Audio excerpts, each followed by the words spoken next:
Okay, hi, it's Cookie here from Planet Mosh. For once, I'm being allowed from behind the camera. Stai's taken the handcuffs off, so I'm here with the amazing Winter Storm. I'd like to start by, if everybody could introduce themselves. John, keyboards. I'm Hannah, I'm lead vocals and lead guitar. I'm Wayne, rhythm guitars. Hawk's bass. And non-existent drummer, somewhere lost in Wales, is Nathan. Now, the last time that, well, when I looked at your bio, the last time that it had been updated, you actually didn't have a drummer. Yeah. And now Still don't have a drummer. And now you've Nothing's lost your drummer. changed. Do you have a problem with like spontaneous combustion of drummers, or? Yeah, we have spinal tap moments. I think we've had about 7 drummers now. Have you? But yeah, Nathan's really cool, he absolutely loves our stuff. Nathan and Andy are both actually from Devon, so they come trek up and play with us. And yeah, it's been pretty awesome working with those guys, they're really cool. Is your lineup fairly stable, apart from the drummer? I think so, yeah, we're pretty stable now. I think you guys have all been on board since last May? 14th of April. Ish. There you go, April, May. So it's pretty solid since then. John actually used to be in the band before, he used to drum for us a few years ago. Okay. And now I he's was one of rejoined. these 7 drummers. And you'd live to tell the tale. I did. Well done. I did. Drummer sluts, you know. Drummer slut was Yeah. right. Yeah. And you originally formed in 2010, was it? 2008, me and 2008, Wayne started yeah. the band, but we were only like a 4-piece then. It was me, Wayne, we had a bassist and a girl drummer, Danny, who we're still like good friends with.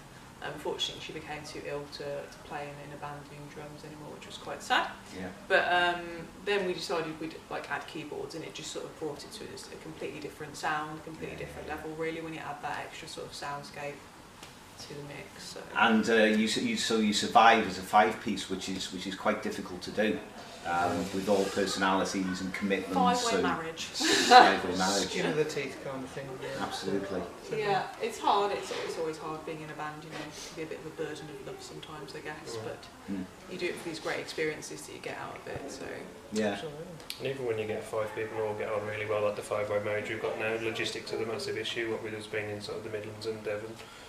So, yes, even though all 5 of us get on really well, logistics are now the issue. So We there's don't always spend as much something. time as a band together as we should, I don't think. But That's probably why we get on so well. yeah. You know what they Yeah. say, familiarity breeds contempt. So. Well, And I've just We said it's a like hot go from that, it's a compromise of it too. Yeah. So when I've been listening to your music, it's operatic.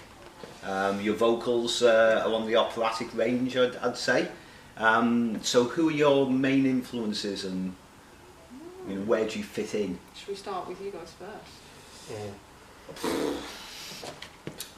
it's a kind of a broad range with us, isn't it, influence-wise? Because I mean, being rhythm guitars, I tend to take people like bands like Fear Factory as my inspiration. It's all heavy rhythm-based.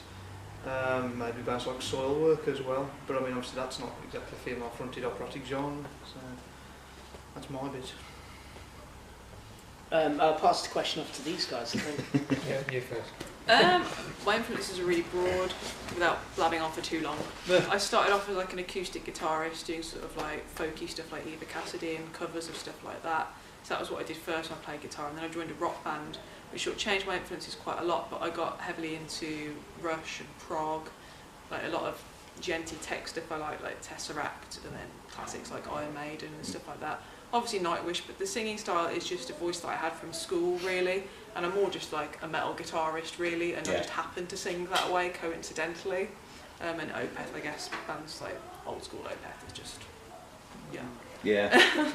Yeah, really liked it. The name of your band, it suggests of the Game of Thrones, but since you've been together since 2008, I take it it's like the name precedes the popularity of Game of Thrones. So is it just a coincidence then? Well, HBO won't admit this, but we were one of their biggest influences. I thought so. Yes, that's what I got. Yeah, the original quote used to be "Winter storm is here." But they changed it. They had Master Aemon drop the storm. He wasn't happy with it. I know when we started the band that we got several emails from, Tarja Trenian, who was the singer with Nightwish. Yeah. She had that solo album, I think it was called like My Winter Storm or something like that. Yes. So we got several emails saying, I got Winter Storm because you're influenced by that, and I was like, no, no. And it went on for quite a few months. Where I was like, we are in no way associated or influenced by that at all. Because she is so operatic in that, isn't she? You know, I mean, that's next level shit. Yeah, you know. and we were like, no. But that's it. I don't really know how it came about. Do you remember? No, we ummed and ahed, didn't we? And that was, you really liked it, and I was like, oh, actually, that works. It's difficult to recover the band's called Winter Storm. There's like a German power metal band, Winter Storm. Yes, I saw when I googled you. When It's like, whoa, hang on, which we ones went is to this? Belgium, and we had to have UK at the end of our name because otherwise it creates a lot of confusion. Yeah, Which is yeah, fine. absolutely. So in touring so far, what's been your biggest gig? So what is that one gig that you're like, wow, I did that?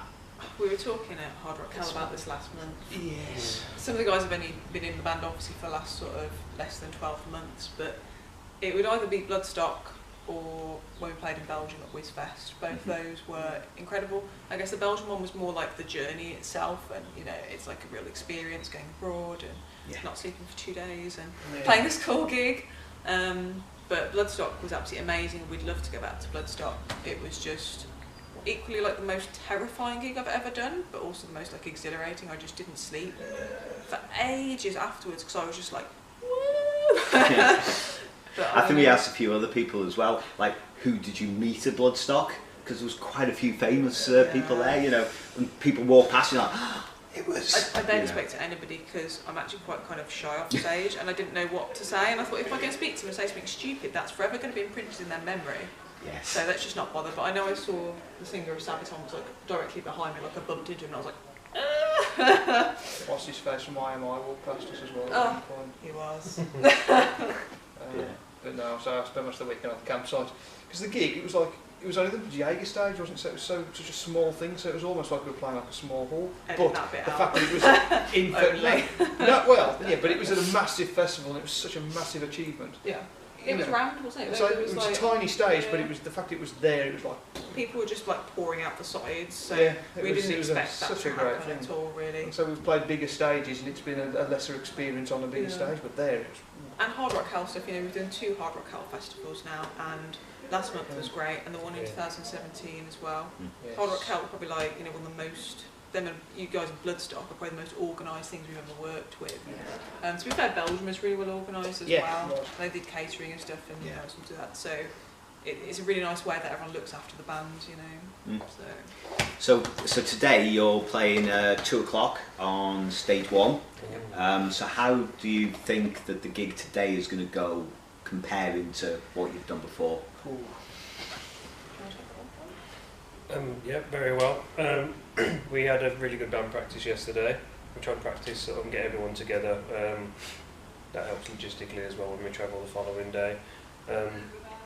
Yeah, we've incorporated a new piece of equipment that can allow the drummer to play sort of to a click track as well, which he's absolutely raving about. He's wanted that for ages. So, sort of like tempo-wise and feel-wise, it'll be a hell of a lot tighter. Because the drummer's really in his element when he's playing to a click, which he would tell you himself, but he's not here yet. So I'm really looking forward to it. No update. Excellent. So going forward from here, what are your plans for the rest of the year? Are you planning to do a lot of gigging? Have you got any new music coming out? Yeah. Where are we going to see you next? Well, the new album is being mixed next week actually, and then we're doing the artwork at the moment. So hopefully that'll be coming out later in the year, autumn or winter, I'm not really quite sure yet. A lot of it's logistics in terms of getting a video single together and getting the press sort of campaign together and stuff like that first. So we're doing a local show next month in Birmingham at the Flapper on the 27th of April. And then we've got a couple of shows in October which maybe we can sort of make into a mini tour or something over a few months. So we're doing Aonia Fest in Sheffield. Might have been to Sheffield a long time ago, I'm not sure. And then another local gig after that, I think, in Wolverhampton. So, yeah, all to support the new album, really. Yeah, excellent. Well, thank you very much. Thank you. Thank you. Yeah. Hope you enjoyed today. We'll enjoy watching you. And this is Cookie, Planet Mosh. Happy days.